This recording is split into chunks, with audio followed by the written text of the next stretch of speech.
اعوذ باللہ من الشیطان الرجیم بسم اللہ الرحمن الرحیم اللہم کل ولیک الحجت ابن الحسن صلواتک علیہ وعلی آبائہ فی هذه الساعة وفی كل ساعة ولیا وحافظا وقائدا وناصرا ودلیلا وعینا حتى تسکنه ارضک طوعا وتمتعه فیها طویلا اللہم صل علی محمد وآل محمد وعجل فرجہم۔ کل آپ کے سامنے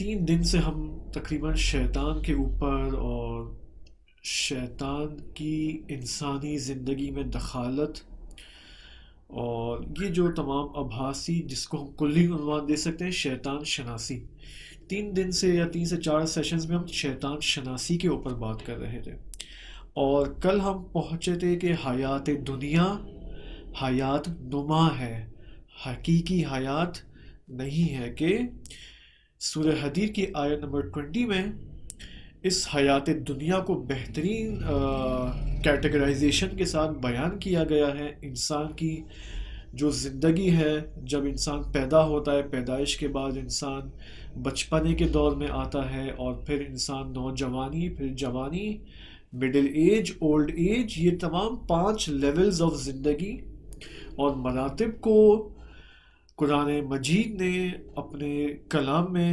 بہترین انداز میں کیٹیگرائز کیا، اور پھر یہ بات ہوئی کہ بچپنے کا دور جسے قرآن نے لعب کہا ہے، یعنی کھیل کود کا دور، کہ دنیا انسان کے سامنے، اس بچے کے سامنے جو کہ انسان ہے، اس بچے کے سامنے کھیل کود کی صورت میں ظاہر ہوتی ہے۔ پھر دوسرا مرتبہ یہ تھا کہ جب انسان نوجوانی کے دور میں داخل ہوتا ہے تو یہاں پر دنیا لہو یا سرگرمی کی صورت میں انسان کے سامنے ظاہر ہوتی ہے۔ اور پھر تیسرے مرتبے میں جوانی کا دور، جہاں پر دنیا زینتون یعنی جمال، خوبصورتی، زیبائی پسندی کی صورت میں جو ہے وہ انسان کے سامنے متجلی ہوتی ہے۔ اور پھر چوتھے مرتبے میں جب انسان 42 سال کا ہو جاتا ہے، یعنی 35 کا ہو جاتا ہے، اور اس کے بعد اس کی ایج ہوتی ہے، تو یہاں پر تفاخرن کا دور شروع ہوتا ہے۔ تفاخر، فخر فروشی، انسان ہر چیز پر بوسٹنگ کرنا شروع کرتا ہے، بریگ اباؤٹ کرنا شروع کرتا ہے، ٹھیک ہے، اور یہ کہتا ہے کہ میرے پاس تو یہ ہے، تیرے پاس تو یہ بھی نہیں ہے۔ یہ ساری چیزیں جب انسان فخر کرتا ہے، پرائیڈ کرتا ہے، تو تفاخر اور فخر فروشی کی صورت میں دنیا ظاہر ہوتی ہے۔ اور آخری اور 5واں مرتبہ یعنی تکاثر، کیا تعبیر قرآن مجید کی کہ ہاں وَتَكَاثُرٌ فِي الْأَمْوَالِ وَالْأَوْلَادِ، اموال اور اولاد کو بڑھانے کے چکر میں ہوتا ہے انسان۔ لیکن دنیا کس قدر ان 5 صورتوں میں عمیق سے عمیق دیکھیں، یہ لیولز جتنے بھی ہیں نا، پہلا مرتبہ، دوسرا مرتبہ، ہر لیول جو بڑھتا جا رہا ہے پہلے سے 5 تک، فرام لو ٹو ہائی، ہر لیول عمیق ہوتا جا رہا ہے انسان کی زندگی میں۔ دنیا ایک آپ یوں سمجھے ڈیپننگ انداز میں، جڑ پکڑنے والے انداز میں انسان کی زندگی میں متجلی ہو رہی ہے، اور انسان کو اپنے گرفت میں لے رہی ہے، اور شیطان ان 5 مرتبوں کے ذریعے انسان کو اغوا کرنے کی کوشش کرتا ہے۔ یہ ہم نے کل ایک خلاصہ پیش کیا تھا، اور ایک اور بات میں آپ کی خدمت میں عرض کر دوں اس سے پہلے کہ ہم حبوط آدم کے موضوع میں وارد ہوں، وہ یہ کہ دیکھیں یہ 5 کیٹیگریز ہیں، لعب، لہو، زینت، تفاخر و تکاثر۔ اگر انسان ان مراتب میں، ان لیولز میں غفلت کا شکار ہو جائے، دیکھیں میں نے کون سی تعبیر استعمال کی آپ کی خدمت میں، غفلت در حقیقت عالم دنیا کا ستون ہے۔ غفلت کیا ہے؟ عالم دنیا کا ستون ہے۔ غفلت کے مقابلے میں کیا ہے؟ جب انسان غفلت سے باہر آتا ہے، غفلت سے توبہ کرتا ہے، تو کس فیز میں داخل ہوتا ہے؟ بیداری کے فیز میں۔ اگر ہم چاہتے ہیں کہ ہم لعب و لہو و زینت و تفاخر و تکاثر میں کڈنیپ نہ ہو جائیں، تو ہمیں مسلسل بیداری کا عمل اپنے اندر امپلیمنٹ کرنا ہوگا. مسلسل یعنی ہمارا لمحہ بلمحہ اس عمل میں، یعنی غفلت سے مسلسل منتقل ہونا ہوگا بیداری کی طرف. اسی وجہ سے علماء ربانی فرماتے ہیں کہ توبہ دو چیزوں سے ہے، گناہوں سے اور غفلت سے. بعض اوقات انسان جھوٹ نہیں بولتا ہے، چوری نہیں کرتا، غیبت نہیں کرتا، ٹھیک ہے، نامحرم کی طرف نگاہ نہیں کرتا، الحمدللہ، لیکن غفلت کا شکار ہے. بس غفلت سے بھی توبہ ہونا ضروری ہے. اسی وجہ سے بعض اولیاء خدا تاکید فرماتے، تمام کے تمام بلکہ تاکید فرماتے کہ اگر انسان نے دیکھا کہ میں نے دن بھر کوئی گناہ انجام نہیں دیا ہے، پھر بھی انسان کے لیے ضروری ہے کہ وہ توبہ کرے، استغفار کرے. صحیح، گناہ نہیں کیا ہے پھر بھی استغفار کرنا ضروری ہے. کیوں؟ استغفار کا اثر یہ ہے کہ استغفار انسان کے لیے نئی ہدایت اور گائیڈنس لے کر آتی ہے. یہ استغفار کا کمال ہے. صحیح، کہ مسلسل انسان کو خداوند متعال سے، عالم غیب سے ہدایت ملتی جا رہی ہوتی ہے اگر مسلسل استغفار میں مشغول ہو. تو انشاءاللہ خدا سے دعا ہے کہ ہم اس غفلت سے بچیں. غفلت انسان کی عمر کو جو ہے وہ ویسٹ کرتی ہے، سکریپ میں تبدیل کرتی ہے. آپ دیکھیں انسان کتنا عجیب ہے. انسان اور مسلمان جو ایمان لایا ہے، اس کو یہ کہا گیا ہے کہ بھائی تم اس دنیا میں آئے ایک لمیٹڈ ٹائم پیریڈ کے لیے، 80 سال، بہت بہت تو کتنا، 100 سال. آج کی دنیا میں 100 سال بہت ہی ریئر کیسز ہیں. بہت کم لوگ ہیں جو 100 سال تک پہنچتے ہیں. میکسیمم اگر آپ پاکستانی انڈین سوسائٹی کی بات لیں تو 60 years, 65، rare cases 75 years, rare cases 85 years, اس سے زیادہ نہیں. البتہ بعض ایسی کنٹریز ہیں جس میں 85، 100 تک جانا کوئی ایک حد تک معمول سی بات ہے، جنرل سی بات ہے.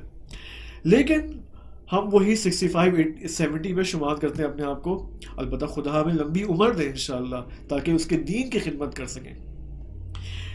اب انسان کو کہا گیا ہے کہ بھائی 80 years is your maximum age limit in this world, in this دنیا، اور تمہیں ان 80 سال میں آخرت کے لیے تیاری کرنی ہے. کہ آخرت میں انسان کی عمر کیا ہے؟ ہمیشہ زندہ رہنا. آخرت میں ابدیت ہے. ابدیت یعنی ہمیشہ زندہ رہنا. اب انسان کتنا غافل ہو جاتا ہے کہ اس ابدیت کی عمر کے مقابلے میں جو ہے 80 سال کی عمر کو زیادہ اہمیت دیتا ہے. عجیب نہیں ہے؟ اس کے سامنے ابدیت ہے. خدا نے کہا کہ ابدیت کی زندگی کو آباد کرو، کنسٹرکٹ کرو. لیکن انسان اس سے غافل ہو جاتا ہے اور اس 80 سال کی عمر کو بنانے میں مصروف ہو جاتا ہے. بس اگر ہم بیداری کی طرف آ جائیں، اس غفلت سے باہر نکل آئیں اور بیداری کی طرف اور اویکننگ کی طرف منتقل ہو جائیں، تو ہمارا لمحہ بلمحہ مہم ہے. کیوں؟ کیونکہ ہمارا ایک ایک لمحہ ابدیت کو بنا رہا ہے، ہماری آخرت کی زندگی کو بنا رہا ہے، ہماری ان لمیٹڈ لائف کو آبادانی کر رہا ہے، کنسٹرکٹ کر رہا ہے. بس اگر ایک لمحہ ہم غافل ہو گئے تو ایک اینٹ رکھنا ہم بھول جائیں گے آخرت کے اندر. نتیجے میں جب جائیں گے آخرت میں تو دیکھیں گے ایک ناتمام اور ایک نامکمل، ایک انکمپلیٹ گھر ہوگا وہاں پر. صحیح ہے؟ تو ایسا نہ ہو کہ ہمارے ساتھ یہ ہو. اوکے، اب آتے ہیں one of my favourite topics, حبوط آدم. بہت بہترین ٹاپک ہے یہ. جس طرح شیطان شناسی ایک بہت ہی عالی موضوع تھا کہ قرآن مجید میں بہت ہی بہترین انداز میں قرآن نے اسے ترسیم کیا تھا، کیٹیگرائز کیا تھا. یہاں پر اب آتے ہیں حبوط آدم علیہ السلام. حضرت آدم علیہ السلام سے ان کو سلام کرتے ہیں، السلام علیکم یا آدم صفوت اللہ. ان سے مدد مانگتے ہیں کہ ہمیں اس موضوع کو سمجھنے کی توفیق عطا فرمائے. خاص طور پہ یہ موضوع جو آج پیش ہونے والا ہے اور کل بھی انشاءاللہ پیش ہوگا، وہ حبوط آدم علیہ السلام علی نبینا و آلہ و علیہ السلام. لیکن یہ پوائنٹس جو اب میں آپ کے سامنے پیش کرنے والا ہوں یہ حبوط آدم کو سمجھنے میں مؤثر ثابت ہوں گے. تو میری آپ سے گزارش ہے کہ اس کو غور سے سنیں, اگرچہ کچھ حد تک شاید تکرار ہو لیکن امپورٹنٹ ہے یہاں پر حبوط کو سمجھنے کے لیے. اچھا, اب بات ساری یہ ہے کہ جب جنت میں آدم علیہ السلام اور بی بی حوا سلام اللہ علیہا داخل ہوئے, بھیجے گئے وہاں پر, اور خدا نے انہیں منع کیا کہ تم وہاں نہیں جاؤ, یعنی ہذہ الشجرہ, اس شجرے کے نزدیک. شیطان نے یہاں پر انسان کے مراتب وجودی سے استفادہ کیا. شیطان جانتا ہے کہ انسان کے وجود کے مختلف مراتب ہیں, سطوح ہیں, لیولز ہیں. صحیح ہے, انسان کا ایک نباتی پہلو ہے, ایک حیوانی پہلو ہے, اور ایک انسان کا انسانی پہلو ہے. ٹھیک ہے, نباتی پہلو یعنی وہ پہلو جس میں رشد و نمو ہے. ٹھیک ہے, جس میں معذرت یہ مکھی یہاں پر کہاں سے آ گئی آئی ڈونٹ نو. ٹھیک ہے, اب یہ دیکھیں یہ شاید شیطان کی بھی رکاوٹ نہ ہو. صحیح, خیر خدا سے پناہ مانگتے.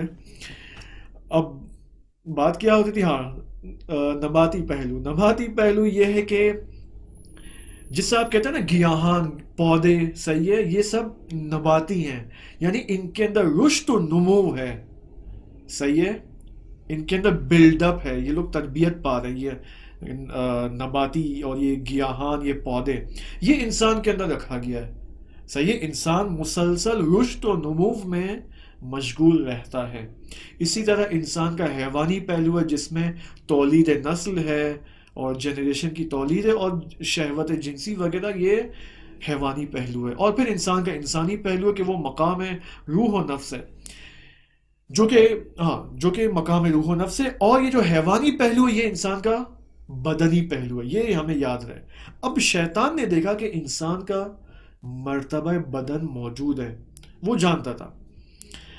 شیطان نے حضرت آدم علیہ السلام سے کہا کہ اے آدم, یہ بدن ہی تمہاری حقیقت ہے, اور یہ فنا ہو جائے گا. This body has to die, اس کو ایک نہ ایک دن مرنا ہے, اس کو موت آنی ہے. اگر تم چاہتے ہو کہ اس موت سے بچو, اس بدن کو موت سے بچاؤ, تو تمہیں اس درخت سے کھانا تناول کرنا ضروری ہے. کیوں؟ اگر تم نے اس درخت سے کھا لیا, ایک تو تم ہمیشہ کے لیے زندہ رہ سکتے ہو, اور پھر تمہیں ایسی بادشاہت ملے گی کہ وَمُلْكٍ لَا يُبْلَى, جو کبھی بھی زائل نہیں ہوگی. صحیح ہے, یہ بادشاہت تمہیں مل سکتی ہے. آدم علیہ السلام نے کہا واو, میرا بدن ہے. اچھا, آدم یاد رہے, آدم کہاں مشغول ہیں؟ جنت میں. آدم علیہ السلام اس جذبہ ربوبی اور جذبہ خداوندی میں غرق ہیں. اس جذبہ خداوندی میں جب غرق ہیں آدم علیہ السلام, تو شیطان پیچھے سے آ رہا ہے اور سٹیب ان دا بیک, پیچھے سے چھری مارنے کے اس چکر میں ہے. اور آدم علیہ السلام کو, اب یہ میری تعبیر ہے, کہ کان میں وسوسہ کر رہا ہے کہ بھائی تمہارا بدن ہے, ٹھیک ہے, تم بھائی آپ you be busy in your جذبہ ربوبی, کوئی پرابلم نہیں, لیکن بھائی خدا نے تمہارا بدن بھی بنایا ہے, اور یہ بدن, اس کو موت آ جانی ہے. کیا کرو گے تم جب تمہیں موت آ جائے گی؟ وہ جذبہ ربوبی تمہارا کہاں جائے گا پھر؟ صحیح. تو آدم علیہ السلام نے دیکھا کہ بھائی بات تو صحیح ہے. ٹھیک, یہاں پر پھر شیطان نے کہا کہ تم اس کھا لو اس درخت سے, اور وہی ہوا. کیا ہوا کہ حضرت آدم علیہ السلام نے اس درخت سے تناول کیا, اور یہ وہ ٹائم تھا, یہ وہ لمحہ تھا جہاں پر بدن کی طرف توجہ محقق ہو گئی. پہلے آدم متوجہ نہیں تھے بدن کی طرف, شیطان نے ان کو اس درخت کے ذریعے متوجہ کروایا, اور پھر کیا ہوا, اس درخت سے تناول کیا اور بدن کی طرف توجہ محقق ہو گئی. ٹھیک ہے. البتہ یہ سب, میں نے پہلے بھی کہا تھا, یہ سارے مراحل آدم علیہ السلام کو زمین پر بھیجنے کے لیے یہ مراحل طے کرنا ضروری تھے. یعنی this had to happen, یہ ہونا تھا آدم علیہ السلام کے ساتھ. کیوں؟ کیونکہ زمینی زندگی یعنی بدنی زندگی, زمینی زندگی یعنی مادی زندگی، میٹر کی زندگی، جسمانی زندگی. اور جسمانی زندگی میں وارد ہونے کے لیے ضروری ہے کہ انسان سب سے پہلے توجہ تو ہو اس کو کہ میرا بدن بھی ہے. اسی جذبہ الہی میں انسان جو ہے وہ رہ کر منتقل نہیں ہو سکتا زمین کی طرف. صحیح. بس یہ خدا کا نقشہ تھا. پہلے بھی بات ہوئی تھی، ہمیں تمام قصص الانبیاء کو اور تمام تاریخ کو از اول آدم علیہ السلام سے لے کر اب تک اس نگاہ سے دیکھنا ضروری ہے کہ یہ سب کا سب خدا کا نقشہ ہے، خدا کا پلانڈ ایک نقشہ چل رہا ہے. اگرچہ میں نے پہلے بھی کہا تھا، اس نقشہ الہی کا مطلب یہ نہیں ہے کہ انسان کا اختیار سلب ہو جائے. نہیں، ایسا نہیں ہے. انسان کا اختیار اپنی جگہ محفوظ ہے. خدا یہ کام کرتا ہے. میں آپ کو اگر ایک مختصر سے جملے میں بتاؤں کہ خدا وند متعال کا طریقہ کار یہ ہے کہ انسان کے سامنے مختلف سینیریوز رکھتا ہے. اوکے، مختلف سینیریوز. ان مختلف سینیریوز کے اندر انسان کو آزماتا ہے، امتحان لیتا ہے اور دیکھتا ہے کہ یہاں پر اس سینیریو میں انسان اپنا اختیار کیسے استعمال کرتا ہے، اپنے اختیار کو کیسے مینج کرتا ہے. بہترین مثال میں نے پہلے بھی کورونا وائرس اور کووڈ-19 کی مثال آپ کو دی تھی کہ اب آپ دیکھیں یہ اس کو آزما نگاہ الہی سے ہم دیکھیں، نگاہ مادی نہیں، نگاہ الہی سے دیکھیں تو بعض لوگ ایسے ہیں جو انہی ایام میں اپنے اختیار کے ساتھ خدا کے قریب ہو رہے ہیں، تقرب اللہ کا مقام حاصل کرنے میں مشغول ہے انہی ایام میں، اسی لاک ڈاؤن کے اندر. لیکن بعض لوگ اسی لاک ڈاؤن میں یار کب تک گھر میں بیٹھنا پڑے گا.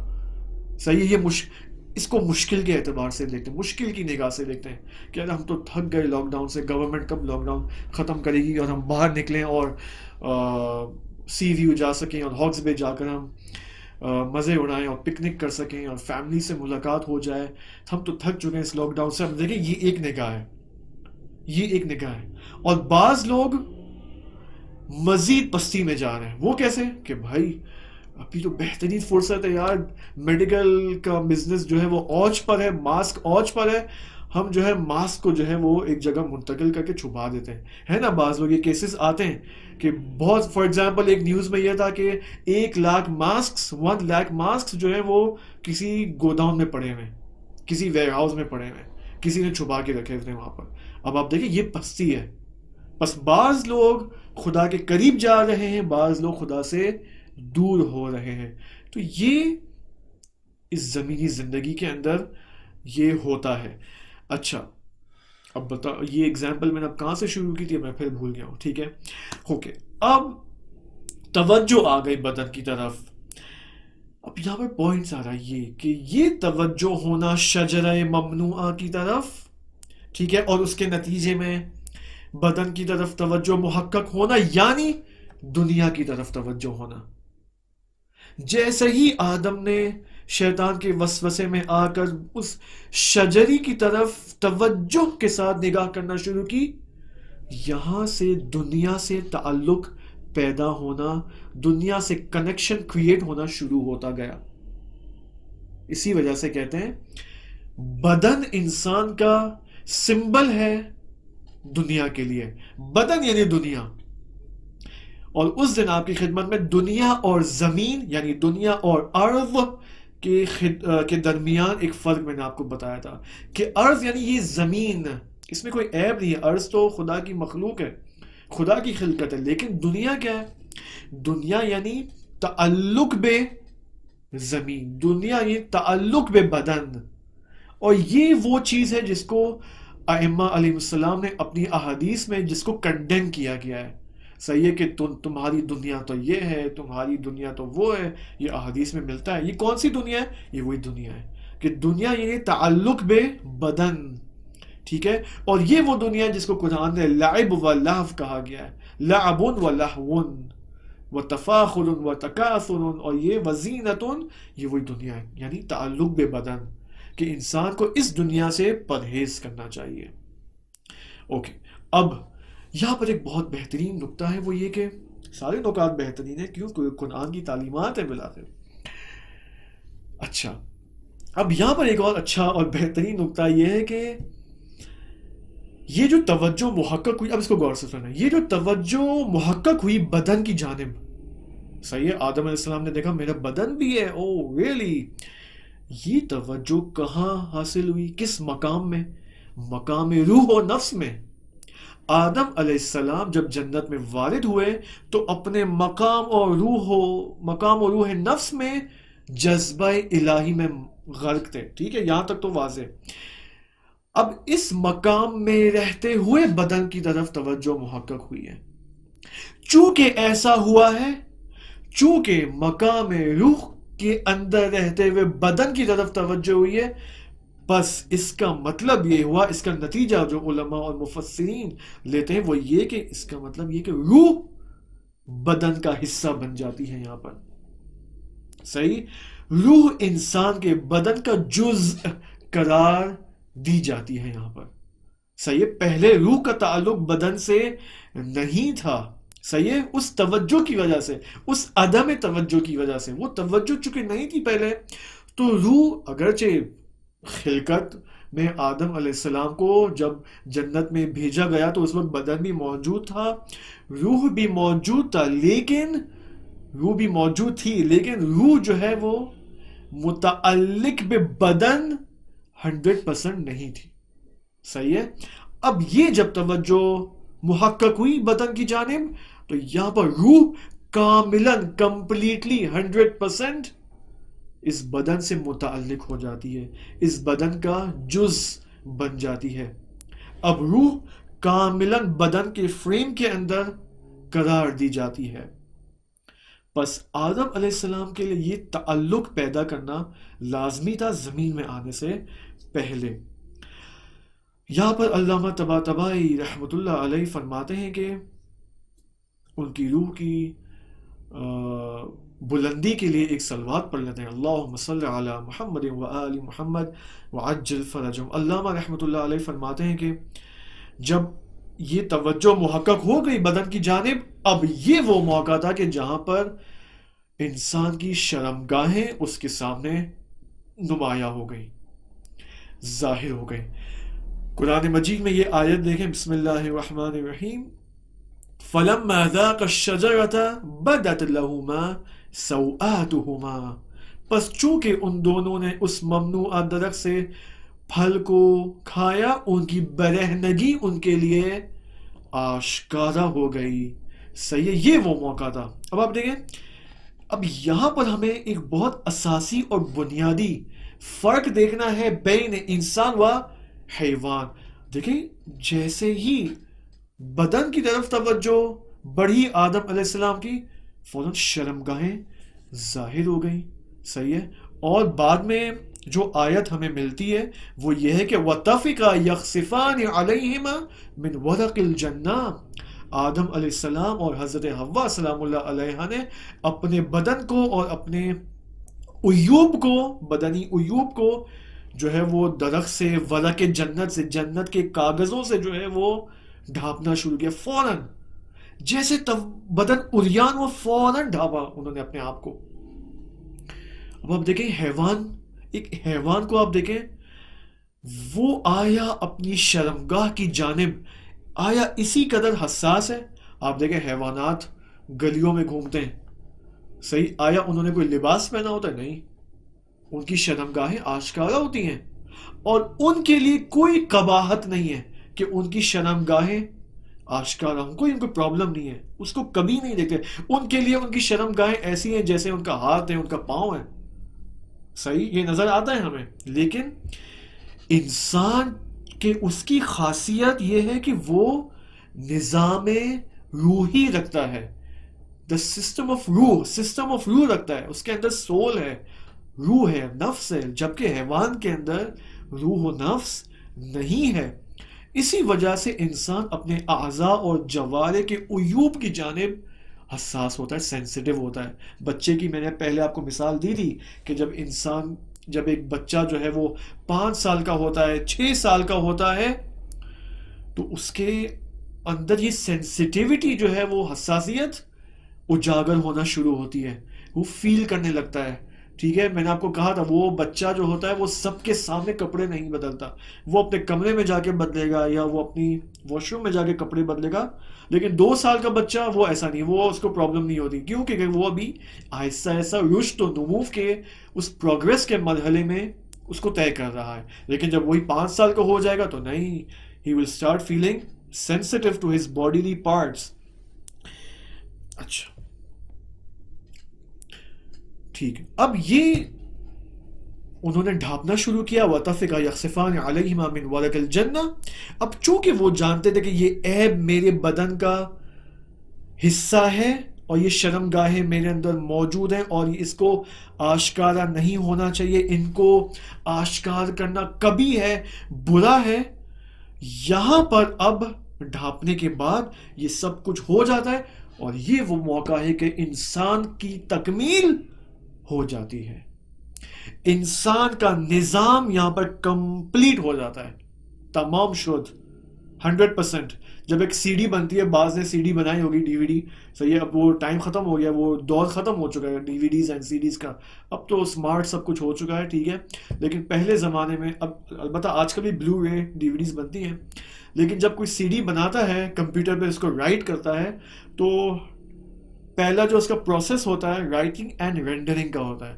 صحیح ہے، 10%، 20%، 70% تک پہنچ کر جب 90% پہ پہنچتا ہے تو یہاں پر وہاں پر ایک میسج آتا ہے فائنلائزیشن پروسیس. صحیح ہے، جب فائنلائزیشن پروسیس طے ہو جاتا ہے تو سی ڈی باہر نکلتی ہے اس سی ڈی ڈرائیو سے، اور یہ وہ ٹائم ہوتا ہے کہ انسان اب آسانی سے اس ڈی وی ڈی یا سی ڈی کو اپنے ڈی وی ڈی پلیئر پہ چلا سکتا ہے اور اس کی مووی دیکھ سکتا ہے، ٹھیک ہے. لیکن جب تک رینڈرنگ کا پروسیس ختم نہیں ہو جاتا تب تک انسان یا اس کی جو سی ڈی ہے وہ قابل پلے نہیں ہے ڈی وی ڈی پلیئر پہ. صحیح ہے، جب سی ڈی بن جاتی ہے 100% تو ہاں یہاں پر نظام سی ڈی مکمل ہو جاتا ہے، سی ڈی مکمل طور پر بن چکی ہے.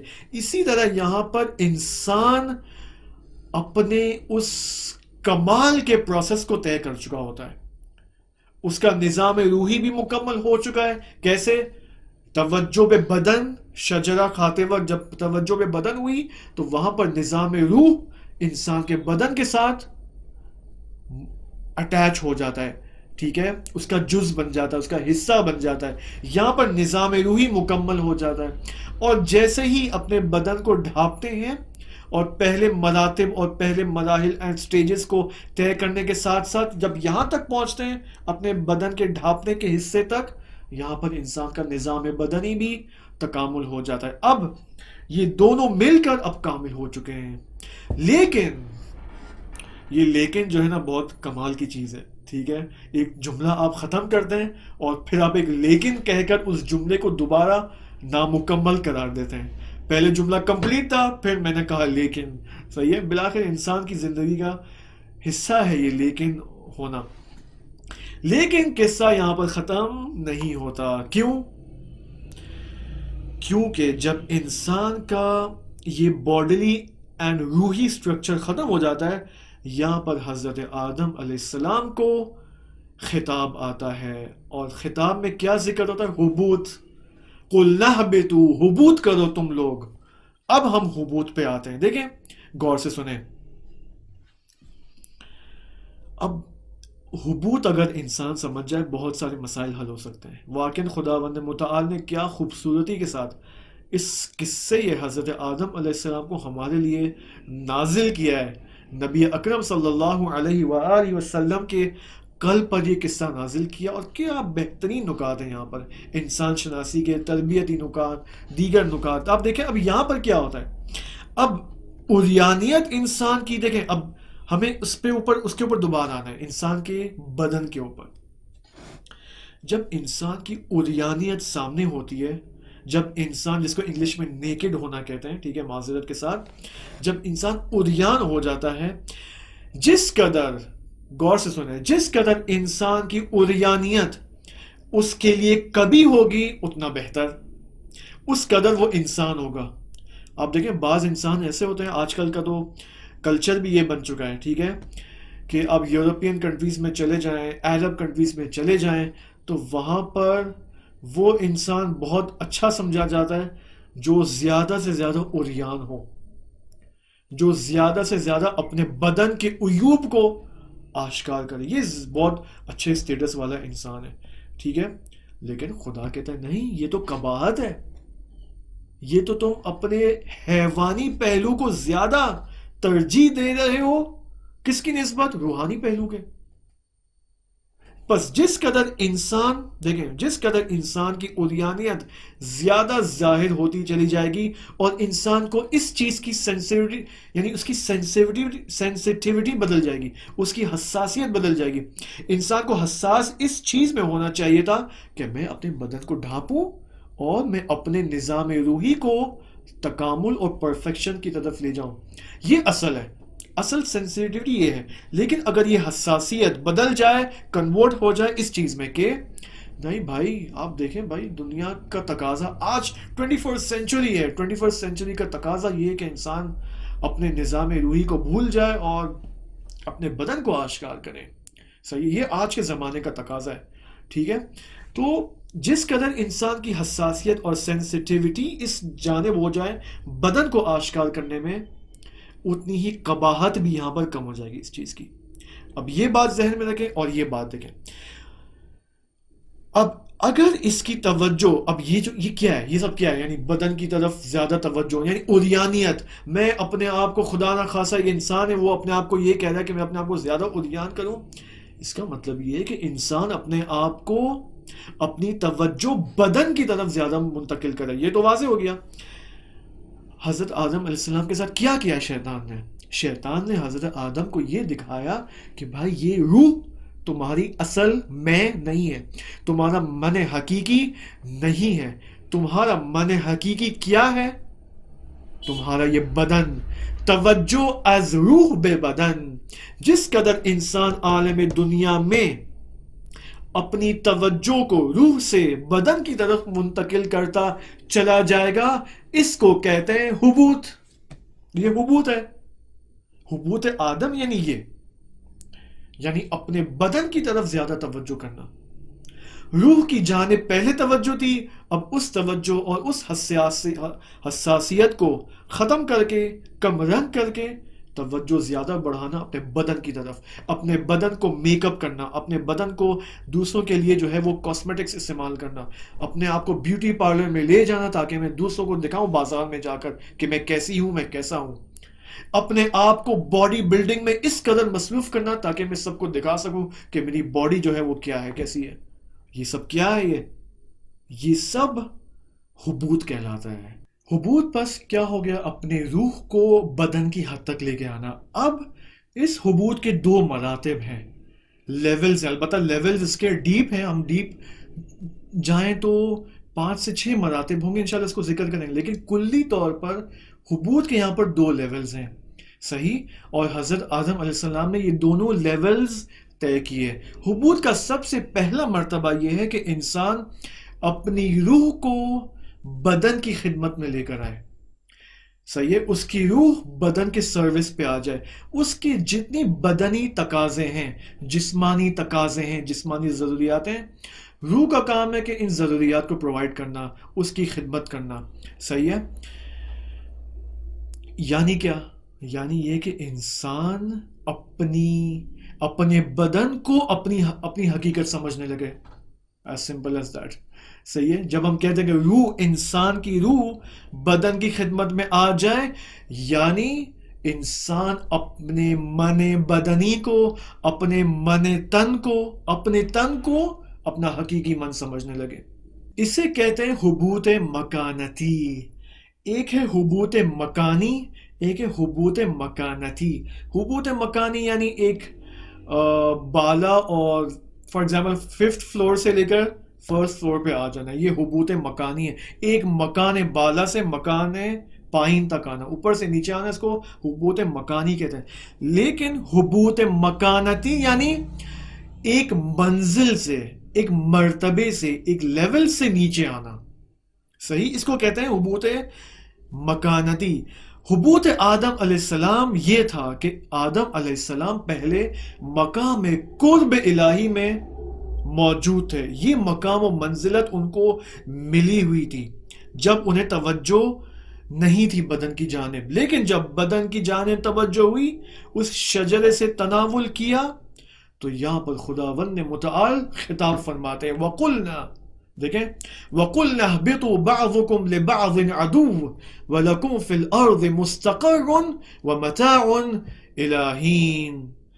وَقُلْنَا اهْبِطُوا، دیکھیں اہبطوا یعنی حبوط، تم سب حبوط کرو، یعنی کیا تم سب حبوط کرو؟ یہاں پر تثنیہ نہیں ہے، تثنیہ یعنی وہ کلمہ، وہ سیگا جہاں پر دو پرپس ہوتا ہے، یعنی دو افراد جو کو خطاب کیا جاتا ہے، لیکن یہاں پر جم کا کلمہ استعمال کیا گیا ہے، صحیح ہے؟ جم یعنی پلورل، ٹھیک ہے، مور 3 اور مور دین 3۔ قُلْنَا اهْبِطُوا، تم سب یہاں سے حبوط کر جاؤ۔ اس کا مطلب یہ ہے کہ خطاب فقط آدم اور حوا علیہ السلام کو نہیں آئے، بلکہ یہاں پر شیطان بھی اس خطاب میں شامل ہے، شیطان بھی اس حبوط میں شامل ہے۔ تینوں کو حبوط کرنے کا یہاں پر حکم دیا گیا ہے کہ تم سب یہاں سے حبوط کرو۔ کہاں؟ یہاں سے یعنی جنت سے حبوط کرو، زمین کی جانب، اس بہشت سے نکل جاؤ تم لوگ۔ اب یہاں پر پوائنٹ زیادہ یہ ہے کہ آدم علیہ السلام کے لیے یہ خطاب حبوط کا، یہ حبوط اول تھا، آدم علیہ السلام کے لیے حبوط اول، لیکن شیطان کے لیے حبوط دوم تھا۔ عجیب، شیطان کا بس پہلا حبوط کہاں پر تھا؟ جب انہیں ملائکہ کی منزلت اور مقام سے نکالا گیا، صحیح ہے؟ جب خداوند متعال نے تمام ملائکہ کو حکم دیا، تمام عالم ہستی کو حکم دیا کہ تم سجدہ کرو آدم کے سامنے، تو یہاں پر ابلیس نے، شیطان نے منع کیا کہ میں سجدہ ہرگز نہیں کروں گا تا قیامت، صحیح، لم اکن لاسجد۔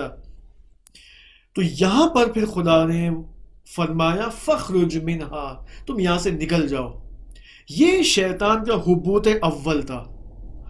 یہ اب جو یہاں پر جو خطاب آیا وَقُلْنَا اهْبِطُوا بَعْضُكُمْ لِبَعْضٍ عَدُوٌّ، یہ شیطان کا حبوط دوم تھا، صحیح ہے؟ آدم علیہ السلام کے لیے حبوط اول تھا، ٹھیک ہے؟ اچھا، اب آدم علیہ السلام کا جب یہ حبوط محقق ہو جاتا ہے، جب وہ اس منزلت اور مقام قرب الہی سے ان کو نکالا جاتا ہے، البتہ نہ کہ 100%، ایسا نہیں کہ تم ہرگز اب تم یہاں سے نکل جاؤ اور میرے پاس بالکل نہیں آنا، نہیں، ہم اپنے ڈائیلاگز کی طرح نہ لیں ان باتوں کو، ان مطالب کو، ہم اپنی سوچ کے مطابق نہ دیکھیں اس کو، صحیح ہے؟ ابھی کوئی نتیجہ نہ لیں آپ انشاءاللہ، ٹھیک ہے؟ صحیح۔ اب بات کیا ہو رہی ہے؟ بات یہ ہو رہی ہے کہ آدم علیہ السلام کو حبوط کا خطاب ہوا، یہ حبوط پہلا حبوط تھا۔ اب یہاں پر آدم علیہ السلام توبہ کرتے ہیں، جب توبہ محقق ہو جاتی ہے پھر حبوط دوم، دوسرا حبوط اپلائی ہوتا ہے، یہاں پر دوسرے حبوط کا خطاب آتا ہے۔ دیکھیں، حبوط اول کے بعد آدم علیہ السلام کی توبہ کے حوالے سے جو آیت قرآن مجید میں آئی ہے وہ یہ ہے، بسم اللہ الرحمن الرحیم۔ وہ آیت یہ ہے کہ فَتَلَقَّى آدَمُ مِن رَبِّهِ كَلِمَاتٍ، آدم علیہ السلام نے اپنے رب سے کلمات کو تلقی کیا، کلمات کو دریافت کیا، فتاب علیہ، پھر انہوں نے توبہ کی ان کلمات کے ذریعے، ان کلمات پر، انہو هو التواب الرحیم، کہ بے شک خداوند متعال تواب ہے، بہت زیادہ معاف کرنے والا ہے، توبہ قبول کرنے والا ہے، اور رحیم ہے، یعنی یہ قبول، یہاں پر کیا ہوا؟ انہو هو التواب الرحیم، یعنی آدم کی توبہ قبول ہو گئی۔ اب جو علماء اور مفسرین حضرات فرماتے ہیں کہ یہ کلمات کیا ہیں، آپ دیکھیں ترجمہ دوبارہ، فَتَلَقَّى آدَمُ مِن رَبِّهِ كَلِمَاتٍ، آدم علیہ السلام نے اپنے رب سے کلمات دریافت کیے اور پھر ان کلمات پر توبہ کی، فتاب علیہ، صحیح ہے؟ البتہ یہاں پر جو علیہ ہے، یہاں پر it's not necessary کہ یہاں پر کلمات کی طرف البتہ یہ ضمیر جو ہے نہیں لوٹ رہی ہے، لیکن بات اصل میں یہ کہ آدم نے ان کلمات کو دریافت کیا اور پھر توبہ کی، صحیح. ابھی فی الحال اس عربک گرامر کی بحث میں نہیں جاتے کہ علیہ کی ضمیر کہاں جا رہی ہے اور فلاں کی ضمیر کہاں جا رہی ہے. ٹھیک ہے. اب یہ کلمات کیا ہیں؟ یہ کلمات مفسرین نے کہا ہے کہ بعض نے کہا ہے، اور البتہ ترجیح شاید دی جاتی ہے اس قول کو، لیکن اس کو ہم شاید ایکسپرٹیز لیول کی بحث میں یہ بات کر سکتے ہیں کہ واقعاً یہ قول درست ہے یا نہیں، لیکن فی الحال اس لیول 1 میں ہم اس قول کو یہاں پر درست سمجھیں گے. ٹھیک ہے. کیونکہ اساتین نے اس کو اسی طرح بیان کیا ہے کہ یہ کلمات یعنی معصومین علیہ السلام، اہل البیت عصمت و طہارت علیہ السلام، آدم علیہ السلام نے در حقیقت دیکھا کہ یہ جو ہستیاں ہیں معصومین، یہ خدا کے مقرب ترین بندے ہیں، خدا کے سب سے زیادہ نزدیک یہ لوگ ہیں، یہ ہستیاں ہیں. تو ان سے توسل کیا جائے. آدم نے یہ کہا کہ میں ان سے توسل کرتا ہوں اور ان سے توسل کر کے میری توبہ قبول ہو جائے گی. بس فَتَلَقَّى آدَمُ مِن رَبِّهِ كَلِمَاتٍ فَتَابَ عَلَيْهِ إِنَّهُ هُوَ التَّوَّابُ الرَّحِيمُ. تو آدم علیہ السلام نے ان کلمات کے ذریعے جو ہے وہ توبہ کی، پہلے دریافت کیا، پھر توبہ کی، اور یہ توبہ قبول ہو گئی. اب سوال یہاں پر یہ ہے کہ آیا اس توبہ کے بعد آدم علیہ السلام کو پھر دوبارہ اس مقام و منزلت قرب الہی میں لوٹایا گیا؟ نہیں، ایسا نہیں ہوا. کیوں؟ کیونکہ پھر دوبارہ یہاں پر حبوط کا خطاب آتا ہے. قُلْ نَهْبِطُوا مِنْهَا جَمِيعًا فَإِمَّا يَأْتِيَنَّكُمْ مِنِّي هُدًى فَمَنْ تَبِعَ هُدَايَ فَلَا خَوْفٌ عَلَيْهِمْ وَلَا هُمْ يَحْزَنُونَ. بہت ہی زبردست آیت ہے یہ. اب حبوط اول میں کیا ہوا، ٹھیک ہے، اور حبوط دوم میں کیا ہوا، وہاں پر کیا تھا؟ مثلا آپ دیکھیں دوبارہ حبوط اول میں کیا خطاب تھا؟ وَقُلْنَا اهْبِطُوا بَعْضُكُمْ لِبَعْضٍ عَدُوٌّ. صحیح. یہ حبوط کا پہلا مرتبہ ہے. اس کو ہم انشاءاللہ کل توضیح دیں گے کہ یہ کیا ہے. قُلْنَا دیکھیں بَعْضُكُمْ لِبَعْضٍ عَدُوٌّ، یہ حبوط اول کی توضیح دے رہا ہے، تفسیر دے رہا ہے یہاں پر. اور حبوط دوم میں آئے دوبارہ قُلْنَا اهْبِطُوا مِنْهَا جَمِيعًا فَإِمَّا يَأْتِيَنَّكُمْ مِنِّي هُدًى فَمَنْ تَبِعَ هُدَايَ فَلَا خَوْفٌ عَلَيْهِمْ وَلَا هُمْ يَحْزَنُونَ. یہ باقی جو پورا جملہ ہے یہ حبوط دوم کو تفسیر کر رہا ہے کہ انشاءاللہ ہم کل کے سیشن میں حبوط اول کو تفصیل سے دیکھیں گے کہ حبوط اول کیا ہیں، اس کے لیولز کیا ہیں، اس کے مراتب کیا ہیں، اور پھر ہم دیکھیں گے کہ حبوط دوم کیا ہے انشاءاللہ. خداوند متعال سے دعا ہے کہ خدایا ہم ایسا نہ ہو کہ ہم اپنے روحی مقام سے اپنے بدنی مرتبے تک توجہ کریں. نہیں خدایا، اس ماہ رمضان کے صدقے، اس ماہ رمضان کے طفیل ہمیں اپنے بدن سے عبور کرنے کی توفیق عطا فرما اور اپنے روح کی طرف توجہ کرنے کی توفیق عطا فرما. والسلام علیکم ورحمۃ اللہ وبرکاتہ. اللہم صل علی محمد وآل محمد. اللہم صل علی محمد وآل محمد. اللہم صل علی محمد وآل محمد. اللہم صل علی محمد وآل